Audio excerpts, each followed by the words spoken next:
பார்த்தாச்சு, ஜீவனுக்கு குழம்பு பார்த்தாச்சு, உயிர் பார்த்தாச்சு. இப்போ மனம், அந்த ஜீவகாந்தம்னா எது, மனசுன்னா என்னது, 5 அளவு முறை, முதுமை காலம், இந்த 4 பார்த்து நம்ம பயிற்சி உள்ள இந்த பயிற்சி எப்படி, ஏன்னா அதுதான் ரொம்ப முக்கியம். அது எப்படி என்னென்ன மாதிரி வேலை செய்து உள்ள அப்படின்றத நம்ம பார்க்கணும். வாழ்க வையகம், வாழ்க வையகம், வாழ்க வளமுடன். குரு புகழ் வாழ்க, குருவே துணை. நம்ம ஜீவகாந்தம் உயிருடைய அளவை பற்றி நம்ம நல்லா பார்த்தோம் இல்லைங்களா? எப்படிலாம் நம்முடைய முன்னோர்கள் சித்த பெருமக்கள் உயிரின் அளவை பற்றிலாம் ஆராய்ச்சி பண்ணி எந்த ஒரு விஞ்ஞானமும் வளராத காலத்திலேயே அவங்களோட ஞானத்தின் மூலமாக அவங்களுடைய மெய்ஞானத்தின் மூலமாக நமக்கு கொடுத்துருக்காங்கன்னு பார்த்தோம். இந்த உயிர் தான் உடல் முழுவதும் வளம் நிறைந்த இடமாக ஓடும்போது, சுழற்சி பெறும்போது எந்த ஒரு பொருள் சுழன்றாலும் அதுலேருந்து கரைசல் வரும்.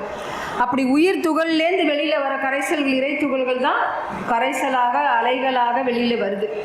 அந்த அலையை தான் வெளியில் இருக்கும்போது அது வான்காந்த அலை. நம்ம உடம்புலேருந்து ஜீவன்லேருந்து உயிர் துகள்கள்லேருந்து கரைந்து வரக்கூடிய அலையை ஜீவகாந்தம்னு சொல்கிறோம். காந்தம், இந்த பிரபஞ்சமே காந்தத்தினால தான் இயங்குது. காந்தம் நமக்கு எவ்வளோ தூரத்தில் இருக்குது ஒரு உடம்புல.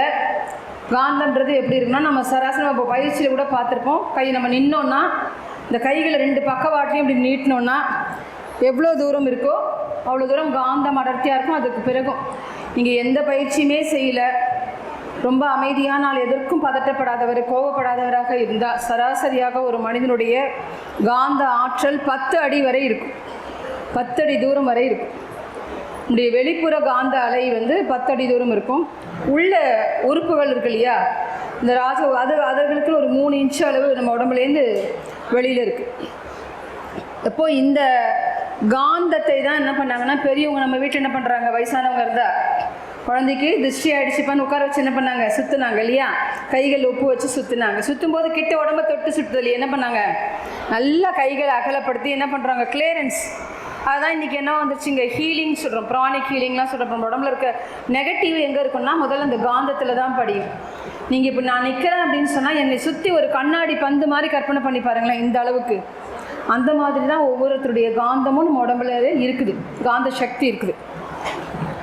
அப்போ இந்த காந்த சக்தி மகான்களுக்கெல்லாம் எப்படி இருந்ததுன்னு பார்க்கும்போது, விவேகானந்தருக்கு 22 மைல் தூரமாக, 22 மைல் தூரத்தில் ஒரு நல்ல மெடிடேட் பண்ணுறவங்க 22 மைல் தூரத்தில் அவர் இருந்தாருன்னா அவங்களால ஃபீல் பண்ண முடியும் விவேகானந்தர் அங்கே இருக்காருன்ட்டு. சாமிஜி 14 மைல் தூரம் சொல்கிறாங்க. ஏன்னா பொள்ளாச்சி நம்மளாம் பாருங்கள் பரபரப்பாக கிளம்பி போவோம், ஆழியாக இருக்குது. பொள்ளாச்சி மண்ணை தட்டவுடனே கொஞ்சம் அமைதியாயிடுவோம். அருவி திருக்கோயில் வாசல் அப்படி காலை வச்சோடனே நமக்கு எங்கே தான் போச்சுன்னு தெரியல, மனசு அப்படியே அமைதியாயிடும். ரொம்ப ஒரு மனசுக்குள்ள ஒரு பீஸ்ஃபுல் கிடையாது. ஏன்னா அந்த மகானுடைய ஆற்றல் காந்த களம் அந்த அளவுக்கு மற்றவர்களையும் நல்லா அமைதி அடைய செய்யுது அப்படின்னு சொல்லிட்டு. இப்போ நம்ம உடம்புல காந்தம் எப்படி இருக்குன்னு தெரிஞ்சுக்கணும் இல்லையா? ஏன்னா பழைய அன்பர்களுக்கு தெரியும், புதிய அன்பர்களுக்கு தினம் ஒவ்வொரு நம்ம உச்சிலேருந்து பாதம் வரை கரைசிலுது, ஒவ்வொரு க்ஷண நேரமும் நடந்துட்டு இருக்குது. இப்படி கைகளை புதிய அன்பர்களாக இருந்தால் கைகள் இப்படி 2 கைகள் இப்படி வச்சுக்கோங்க, ஐயா வச்சுக்கிற மாதிரி புதுசாக வந்திருக்கிறவங்க. ஏன்னா சாமிஜி என்ன சொல்லிட்டாங்க, சொல்லால் மட்டும் நம்பாதே சுயமாய் சிந்தித்தே தெளிவான்னு சொல்லியிருக்காங்க.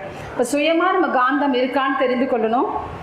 2 கைகளுக்கு இடையில் ஒரு இடைவெளி வச்சுக்கோங்க. கண்கள் இப்போ மூட வேண்டாம், நான் சொல்லும்போது மூடலாம். மூடிக்க போகிறீங்க. கைகளை முன்னும் பின்னுமாக அசைக்கிறார் பாருங்கள் ஐயா. கை ஒட்டக்கூடாது, ஒட்டாமல் கைகளை முன்னும் பின்னுமாக அசைக்க போகிறீங்க, சரிங்களா?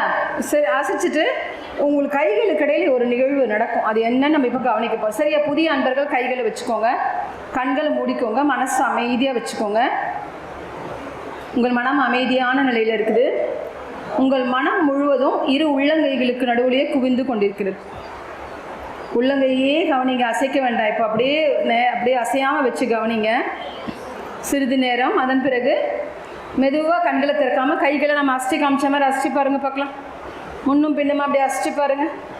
கைகளை 2 உள்ளங்கைகளையும் அசைங்க, முன்னும் பின்னுமா கைகளை அசைங்க. இப்போ நம்ம ஐயா அசிச்சு காமிச்சாங்க இல்லையா, அப்படி கிட்ட வரணும், கைகள் திரும்ப விலகி போகணும், கிட்ட வரணும், வேகமாக கொஞ்சம் கிட்ட தூர கைகளை அசைச்சு பாருங்கள். பின்னாடி ஒரு அம்மா அசைங்கம்மா, கைகளை அசைங்க, அசைச்சு பார்க்கணும். இப்போ பாருங்கள் கைகளுக்கு இடையில தெரியுதா, உணர்வு தெரியுதா?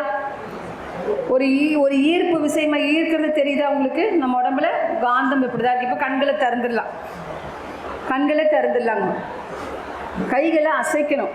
நீங்கள்மா கையை அசைச்சு பார்த்தீங்கன்னா உங்களுக்கு கைகளுக்கு நடுவில் அந்த இழுவை விசை மாதிரி உங்களுக்கு நல்ல ஈர்ப்பு தெரியும். இந்த காந்தம் என்ன பண்ணுது? விலகி தள்ளும். கைகள் அப்படி பண்ணணும். அப்படி கையை ஒட்டினோன்னே காந்தம் போயிடும் இணைந்த உடனே. இப்போ உடல் முழுவதுமே நம்ம ஜீவகாந்தம் நிறைஞ்சிருக்குது. இந்த காந்தம் அபரிமிதமாக இருக்கும்போது நம்மளால் ரொம்ப ஆற்றலாக செயல்பட முடியும். இப்போ காந்தம் குறைவாக இருந்தால் அவங்களால என்ன பண்ண முடியாது? உடல் இயக்கமும் அது இந்த ஜீவகாந்தம் உடல் மன இயக்கத்துக்கு ரொம்ப ரொம்ப முக்கியம். இந்த காந்தத்தை தான் நம்ம என்ன பண்ணுறோம்னா மனமாக உணர்கிறோம். எப்படி மனமாக உணர்றோம்? நம்ம சொன்னோம் இல்லையா, கண்கள்லேருந்து உயிர் துகளுக்கு கரைஞ்சி காந்த அலையாக வருது. உங்கள் காதுகள்லேருந்து உயிர் துகளுக்கு கரைஞ்சி வரும்போது ரெண்டும் மோதும் போது அது ஒரு உணர்வு பெறுறீங்க இல்லையா? இவங்க பேசுகிறாங்க, இவங்க கைகளை இப்படி அசைக்கிறாங்க இல்லையா, இந்த விஷயத்தை நான் கேட்டுக்கொண்டிருக்கிறேன்னு ஒன்று உணர்ந்து பாருங்கள். அதை தான் மனம்னு சொன்னாங்க. அதுதான் சாமிஜி ரொம்ப அழகாக சொன்னாங்க, உயிரின் படற்கை நிலையே மனம்னாங்க. உயிர் படரும்போது என்ன ஆகுது? உயிர் ஓடி அதுலேருந்து இறை துகள்கள் விரிந்து இப்படி வரும்போது, அதுலேருந்து அலைகளாக வெளியிருந்து படர்ந்து வரும்போது அது நமக்கு மனமாக செயல்படுது. அப்போது பருவுடல் நல்லா இருந்தால் தான் நம்ம நல்ல சத்தான உணவு எடுக்க முடியும். உணவு எடுத்தால் தான் அதில் 7 தாது பொருளாக உருவாகக்கூடிய விந்துநாத திரவம் திறமானதாக கிடைக்கும். அப்படி திறமான வித்து குழம்புல தான் உயிர் சக்தி என்ன பண்ணுது? தோய்ந்த ஆற்றல் எடுக்கும்போது அதால் நிறைய எனர்ஜியாக ஓட முடியும். அப்படி ஓடினால்தான் அதுலேருந்து என்ன வருது? அலை வருது. அந்த அலை தான் ஜீவகாந்தமாக இருக்குது. அந்த ஜீவகாந்த அலை தடைப்பட்டு மோதுது பார்த்தீங்களா? 2 ஜீவகாந்த அலைகள் ஒன்னோட மோதும் போது அங்கே அது உணர்வாக மனமாக செயல்படுது. அது அந்த ஜீவகாந்த அலை உடல் இயக்கத்திற்கு 75%, மன இயக்கத்துக்கு 25% தேவைப்படுது. இப்போ 100% இருக்குன்னா உடல் இயக்கத்துக்கு 75%, மன இயக்கத்துக்கு 25% ஜீவகாந்தம் தேவை. அது குறைஞ்சி போச்சு நம்ம என்ன பண்ணுவோம்? ஒரு நல்ல உடம்பு சரியில்லாமல் படுத்துட்டு இருக்கும்போது வாமா எங்கன்னா வெளியில் போகிறோன்னா போவோமா? நம்ம கிளம்பி போக மாட்டோம், படுத்துக்கிட்டு இருப்போம். அப்போ இது 5மே ஒன்றோட ஒன்று தொடர்புடையது. இப்போ இந்த 5ம் சிறப்பாக இருக்கிறவங்க தான் யாருன்னு சொல்கிறோம்? மனிதன் சொல்கிறோம். இந்த ஒரு மனிதன் நல்லா ஆரோக்கியமாக இருக்காங்கன்னா இந்த 5ம் அவங்களுக்கு எப்படி இருக்கணும்? சிறப்பாக இருக்கணும். இந்த 5ம் சிறப்பாக ஒருத்தருக்கு செயல்படணும், அந்த மனிதன் இருக்கணும் அப்படின்னா அவர்கள் 5ல் அளவு முறையை கடைபிடிக்கணும். 5ல் அளவு முறையே கடைபிடிக்கணும். இந்த 5ல் அளவு முறை எதுன்னு பார்த்தீங்கன்னா உணவு, உறக்கம், உழைப்பு, உடல் உறவு, எண்ணம்.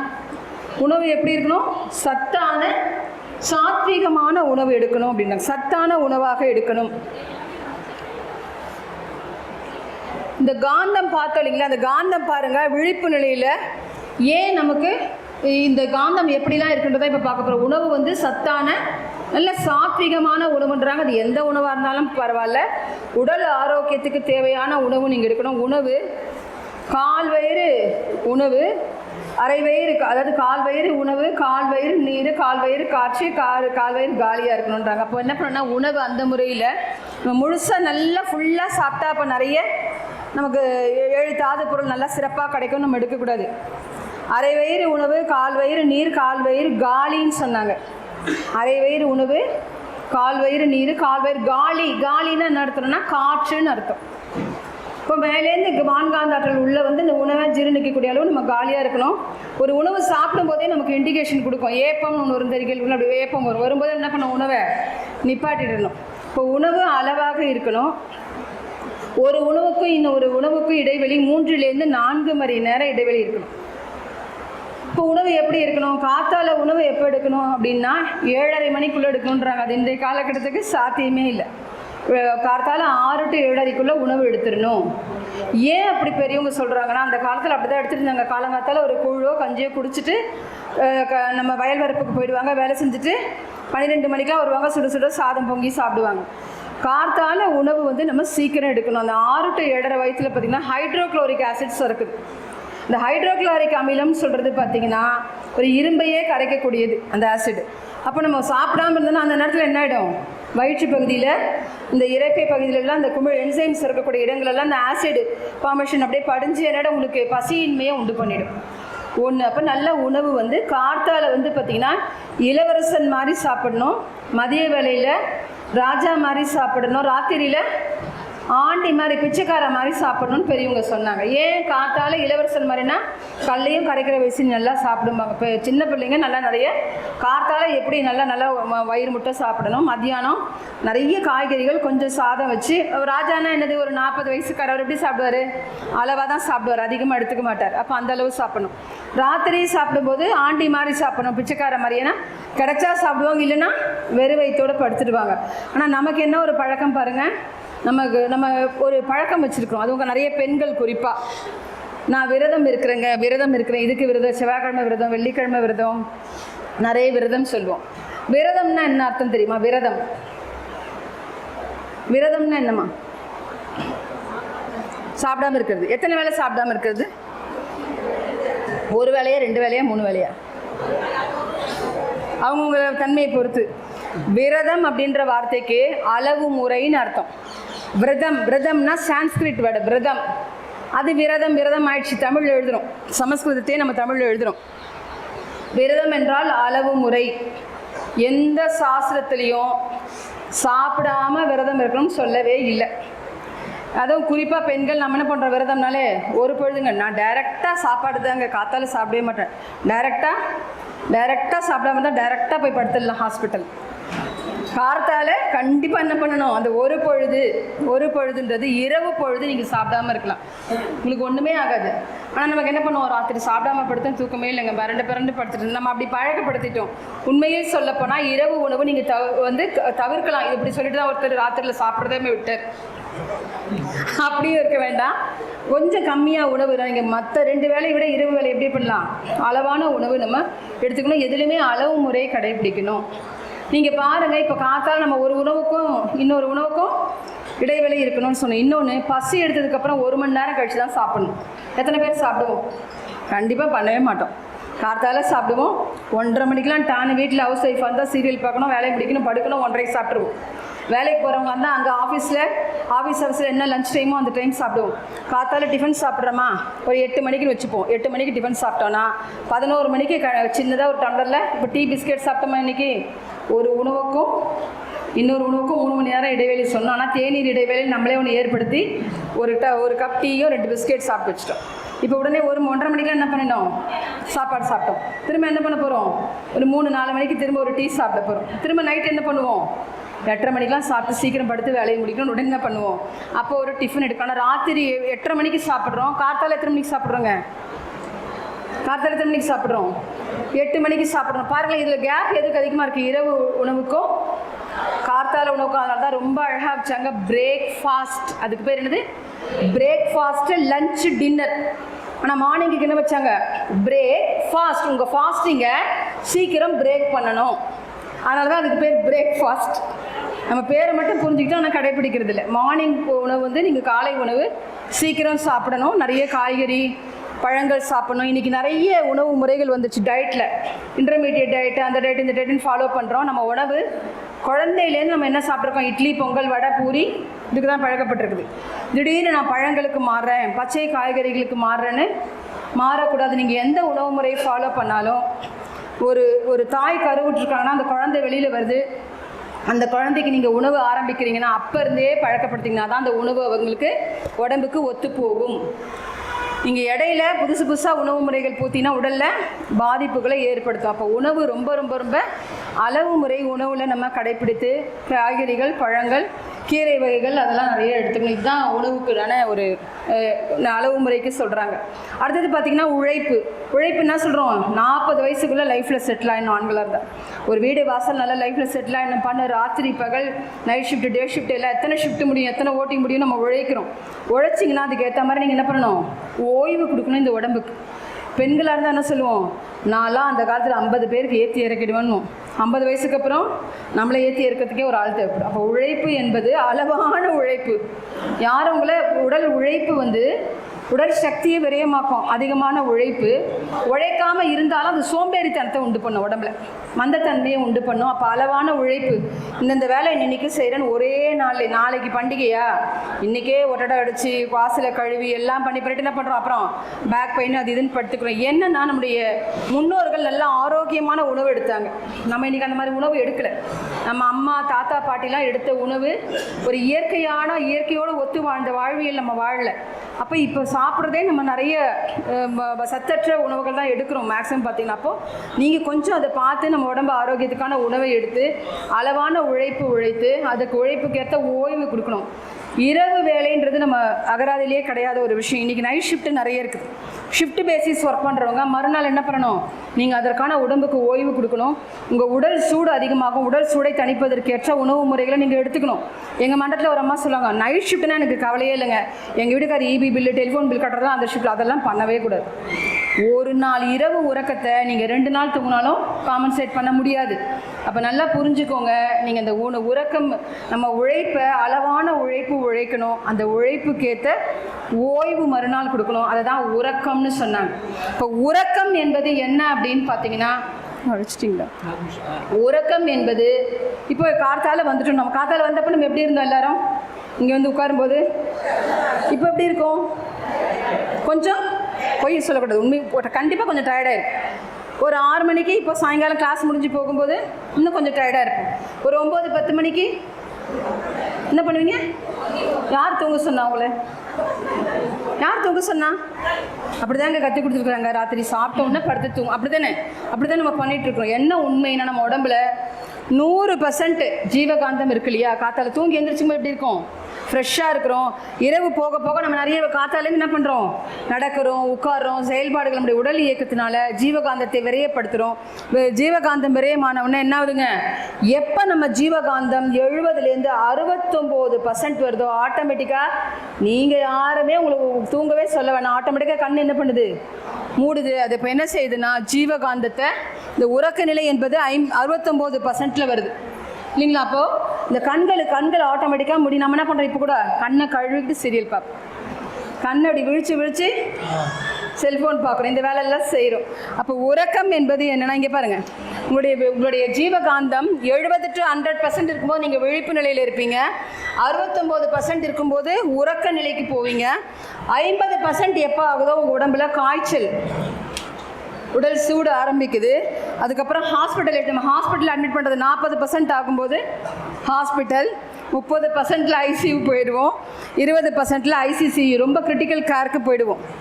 அவ்வளோதான். அதுக்கு கீழே போச்சுன்னா மேலே போக வேண்டியது. அப்போ உடல் ஜீவகாந்தத்தை நம்ம என்ன பண்ணுறோம், தூக்கத்தில் உறக்கம் என்பது நம்ம உடம்புல காந்தத்தை சேமிக்குது. என்ன பண்ணுறோம், நீங்கள் படுக்கும்போது பாருங்கள், நம்ம சொன்னோம் நான் திரும்பி படுத்தேன், நான் புரண்டு படுத்தேன்னு சொல்கிறது. நம்ம படுக்கும்போது என்ன பண்ணுறோம், ரைட்டு படுப்போம், லெஃப்ட்டு படுப்போம். நீங்கள் தூங்கி எழுந்துக்கும் போது பாருங்களா, மேக்ஸிமம் கவுந்து படுத்துருப்பீங்க. என்ன தெரியுமா நடக்குது, எப்படி இப்போ ஒரு செல்ஃபோனில் ஒரு மெசேஜ், நம்ம சார்ஜ் கம்மியாச்சுன்னா என்ன பண்ணுறோம், செல்ஃபோன் எடுத்துன்னு போய் சார்ஜ் போடுறோம் இல்லையா? இப்போ மைக்கு சார்ஜ் வீக் ஆகிடுச்சுன்னா புது பேட்டரி போடுற மாதிரி நம்ம உடம்புல ஜீவகாந்தம் 60%, 69% ஆன உடனேயே இரையாற்றல் என்ன பண்ணுது, நம்மளை நீ சார்ஜுக்கு ரெடி ஆகிட்ட கம்முன்னு படுப்பான்னு சொல்லுது. இப்போ கம்முன்னு என்ன பண்ணணும், நம்ம படுத்துடணும். இந்த கம்முன்னு சொன்னால் என்ன தெரியுமா அர்த்தம், நாங்கள் நீங்கள்லாம் கிண்டல் பண்ண போகிறீங்க. கம்முன்னா இந்த சென்னையிலேருந்து இவங்கெல்லாம் கம்முன்னு வாங்கப்பா, அப்படி தானே? கம்முன்றது சான்ஸ்கிரிட் வேர்டு, அது சென்னை பாஷையே கிடையாது. கம் என்றால் மௌனமாக படுத்திருக்கணும், அமைதியாக படுத்திருக்கணும், அமைதின்னு அர்த்தம். அமைதியாக என்ன பண்ணணும், கம்முன்னு படுத்திருக்கணும். படுத்திருக்கும் போது என்ன, இந்த பக்கம் சார்ஜ் ஆகும், இந்த பக்கம் சார்ஜிங் மேலேருந்து வான்காந்த ஆற்றல் சார்ஜ் பண்ணோன்னா உங்களை எந்தெந்த பக்கம் உங்களுக்கு காந்த குறைபாடுகள் இருக்கோ அந்தந்த பக்கம் உங்களுக்கு குழந்த மாதிரி நம்ம இப்போ சாமிஜி சொல்லுவாங்க, அன்பும் கருணையுமானவன் இறைவன். என்ன பண்ணுறான், எல்லா பக்கமும் திரும்பி போட்டு கடைசியாக எழுந்துக்கும் போது முதுகு பக்கம் சார்ஜ் ஏற்றுறார். இப்போ உறக்கம் என்பது உடம்புல ஜீவகாந்தத்துடைய சார்ஜிங் வேலை நடக்கிற இடம்.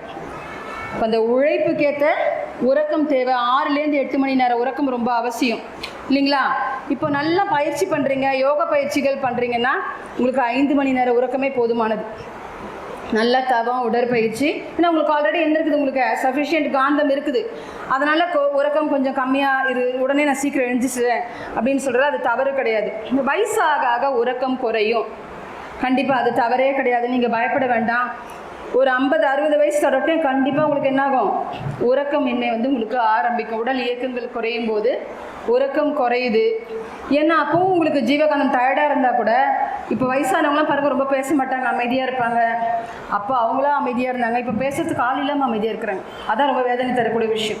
அப்போ அவங்க அமைதியாக இருக்கிறாங்க, அவங்களுக்கு வந்து உறக்கம் வந்து குறையுது. உறக்கம் குறையலைன்னா நீங்கள் உடல் பாதிப்புகள் வர வரைக்கும் நீங்கள் பயப்படவே வேண்டாம். உறக்கம் உங்களுக்கு இல்லையா, எழுந்து உட்காந்து பிடிச்ச புத்தகங்கள் படிங்க, பிடிச்ச விஷயங்களை கேளுங்க, தவறே கிடையாது.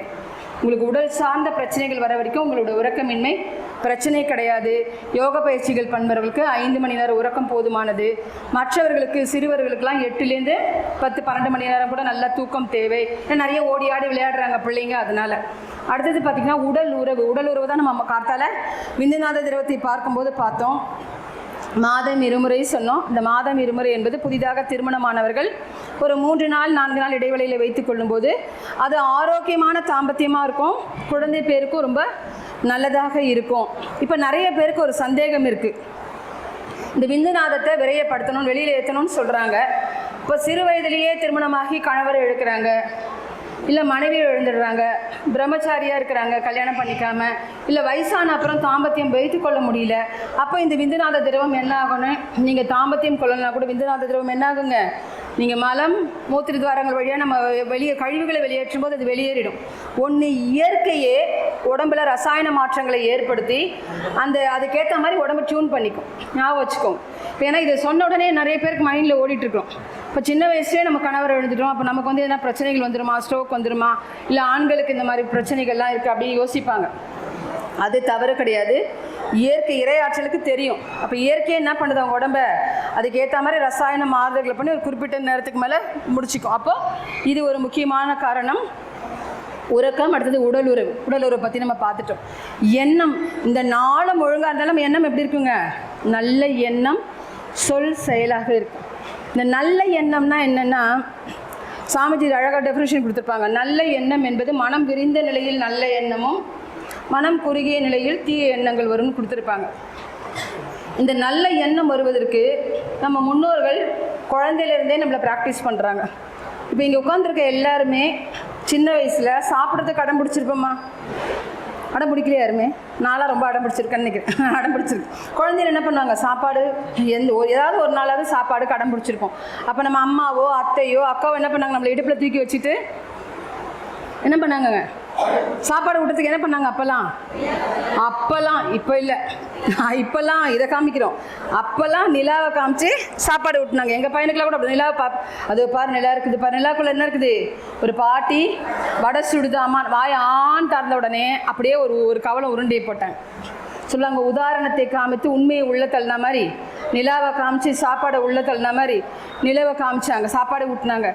கார்த்தால எழுந்த உடனே சூரிய நமஸ்காரம் பண்ணணும், சூரியனை வழிபட்டுட்டு சாப்பிடுன்னு சொன்னாங்க பெரியவங்க.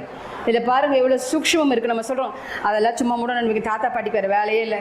சூரிய நமஸ்காரம் பண்ணு, சந்திரனை பாரு, பௌர்ணமியை பார்த்துட்டு சாப்பிடு, பௌர்ணமி நிலவை பார்த்துட்டு சாப்பிடுன்னாங்க. இது ஒரு அற்புதமான ஒரு அறிவியல் இருக்குங்க. நீங்கள் நிலவை பார்க்கும்போது பூமியிலேருந்து சந்திரன் 2,30,000 மைல் தூரத்தில் இருக்குது. பூமியிலிருந்து சூரியன் 9 கோடி மைல் தூரத்தில் இருக்குது. நீங்கள் எதை பார்த்தாலும் எதை விரித்து பார்க்குறீங்க, உங்கள் காந்தத்தை விரித்து பார்க்குறீங்க. உங்கள் காந்தம் விரிந்தால் எது விரிதுங்க, ஆட்டோமேட்டிக்காக உங்கள் மனம் விரிவடையுது. மன விரிவை நம்ம முன்னோர்கள் எவ்வளோ அழகாக குழந்தையிலே சொல்லி கொடுத்தாங்கப்பாங்க. மனவிரிவுக்கான பயிற்சி, நிலவை பார்த்து உணவு ஊட்டியது எல்லாம் இன்றைக்கி என்ன போச்சு, இந்த அளவுக்கு வச்சா இந்த அளவுக்கு தாங்க மனம் விரியும். எங்கே இருந்துங்க 2,30,000 மைல் தூரத்துக்கு மனம் விரிவது இதுதான். அப்போது இந்த 4ம் சிறப்பாக இருந்தாலே உங்கள் மனம் எப்படி இருக்கும், விரிந்து இருக்கும், படர்ந்து இருக்கும், எல்லார் மேலேயும் அன்பும் கருணையுமா இருக்கும். அப்போ இந்த 5 அளவு முறை கடைப்பிடித்தா அந்த 5 தத்துவங்களும் நமக்கு சிறப்பாக இருக்கும். அப்படி சிறப்பாக இருந்தாலே நம்ம உடம்புல வரக்கூடிய வலி, நோய், மரணம் அடுத்தது.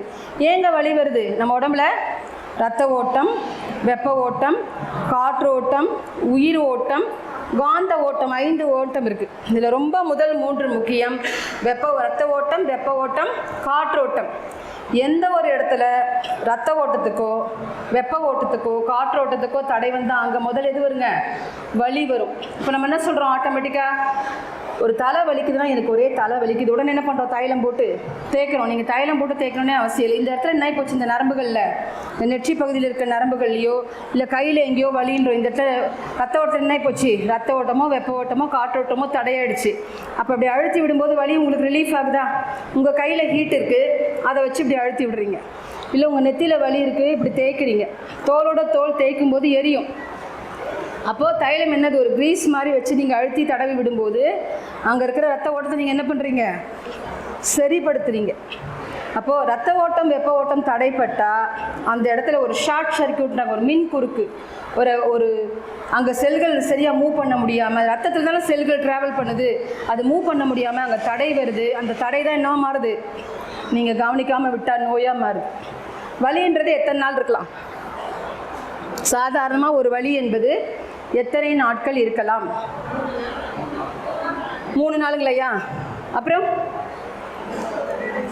ஒரு வலி என்பது 3லேருந்து 1 வாரம் 7 நாள் வரைக்கும் அது வலிங்க. நம்ம நிறைய பேர் என்ன பண்ணுறோம், 3 மாதமாக எனக்கு முட்டி வலிக்குதுங்க, 6 மாதமாக எனக்கு முதுகு வலிங்கன்ற, அது நோய்.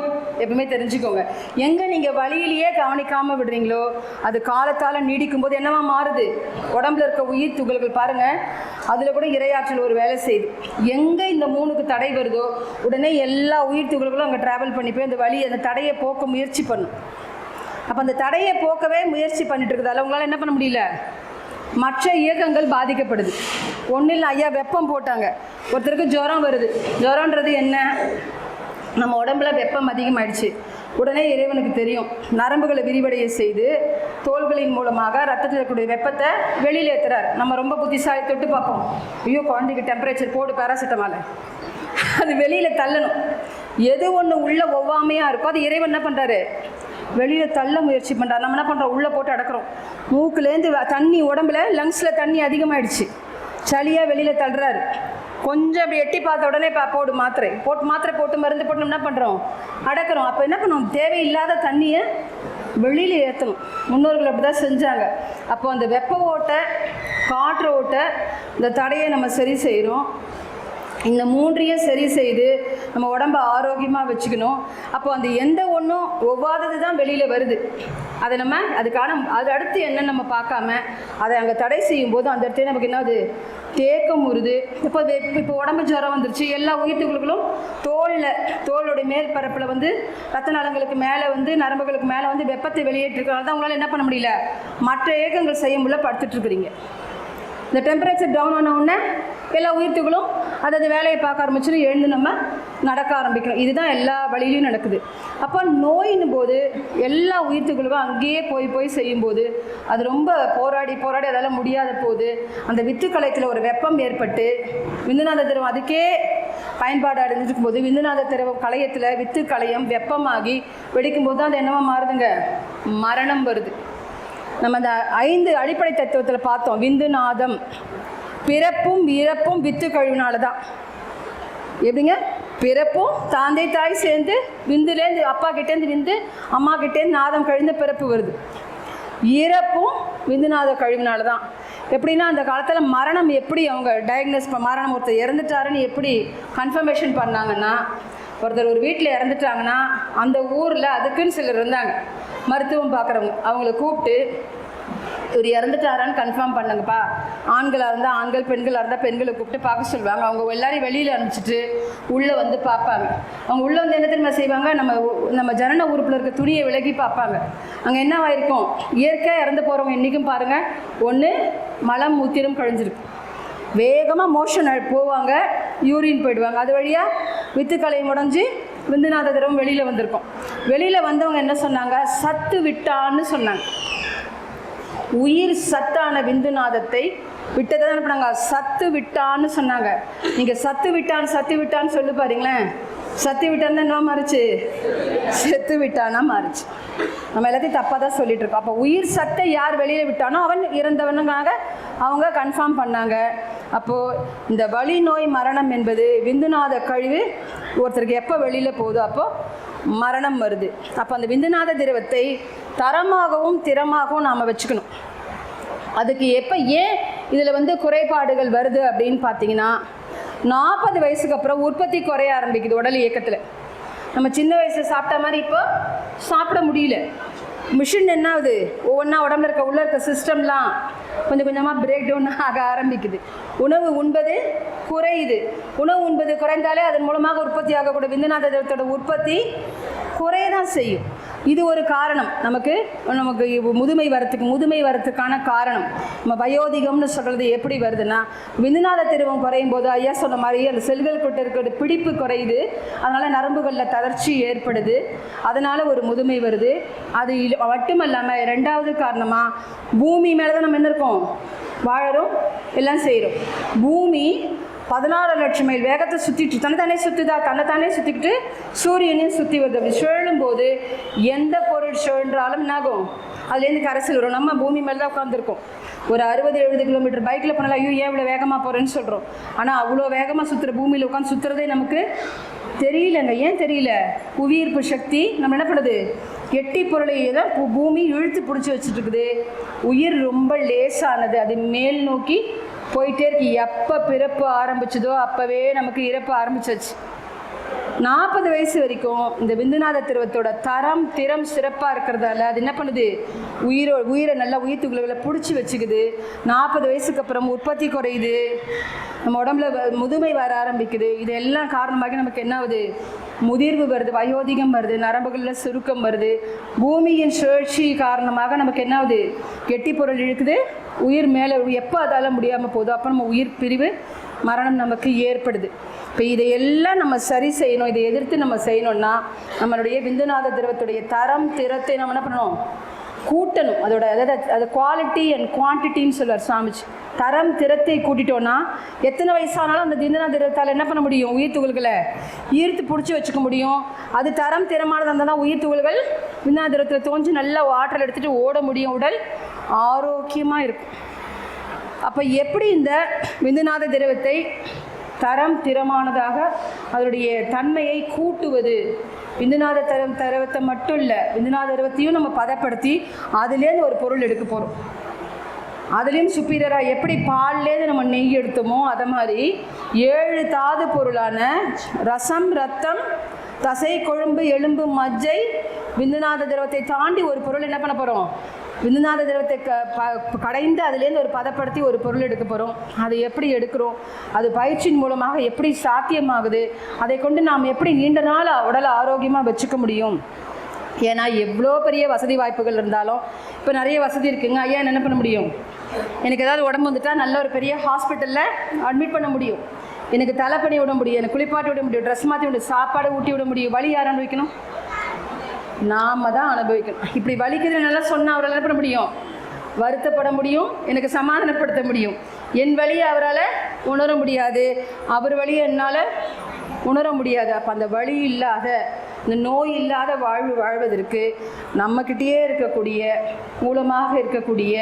மூலாதாரத்தில் மூலமாக இருக்கக்கூடிய அந்த விந்துநாத திரவத்தை எப்படி பதப்படுத்துவது என்பதை பற்றிய ஒரு விஞ்ஞான பார்வை இப்போ நாம் பார்க்க இருக்கிறோம். காயக்கல்ப பயிற்சியாக என்று கூறி இந்த அமர்வை ஐயாவிடம் ஒப்படைக்கின்றோம். வாழ்க வளமுடன்.